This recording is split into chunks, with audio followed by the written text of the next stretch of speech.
love your neighbor as yourself. This basic quote from the Bible is imprinted in our minds and hearts for a very long time. Sounds simple, but is difficult to execute. Let's admit it, as years go by, the population has become more different than alike. We are opposing poles but never attract. The brightest and richest people in this world created technology and new advancements to connect us together, but we become even more disconnected. The world created an organized structure for humanity, but it caused humanity to gain ideologies and ideas that divide rather than unite. We have an endless list of differences: personality, character, background, race, color, political opinions, religious beliefs, and ideologies. The list becomes longer each day, which brings me to a conclusion. There are more reasons to believe that loving our neighbor as yourself is now becoming close to impossible. The more we move forward to the future, the more this basic guideline becomes complex and complicated. We often debate about the smallest differences. We complicate the little stuff, and oftentimes we need validation of the correctness of our stance. We want to be proven right. We thirst for validation.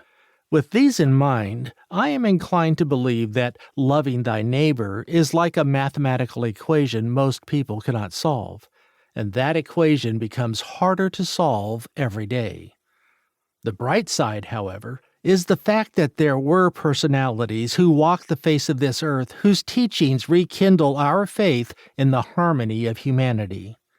When we look at each of their lives, we realize that the seeming equation that divides us needs no complex solution. These personalities touched so many lives and inspired many souls by straightening the tangled pieces, giving us the simplest form of solution to loving thy neighbor. These personalities left the earth with a legacy that served as a model for how we should live our lives at present.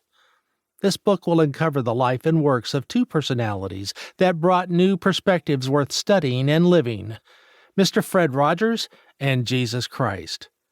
Mr. Fred Rogers, commonly known as Mr. Rogers in the American TV show Mr. Rogers' Neighborhood, is a TV host, author, and pastor.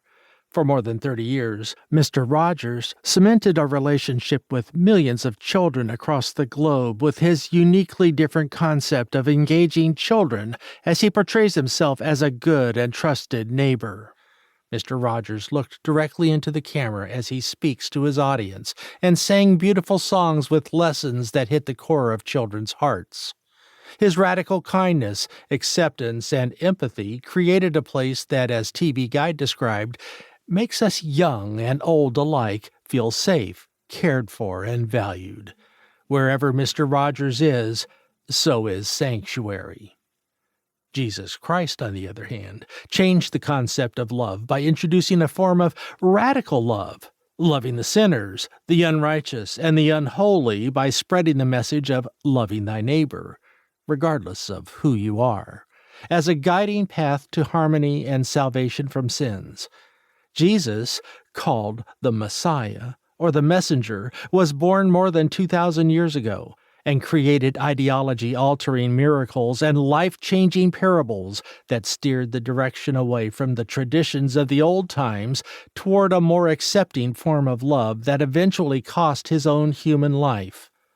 Both personalities provided us with the best concepts of good neighbors anchored on love, care, and compassion, which brought influence on the lives of billions and created a perfect new direction for the current generation to follow.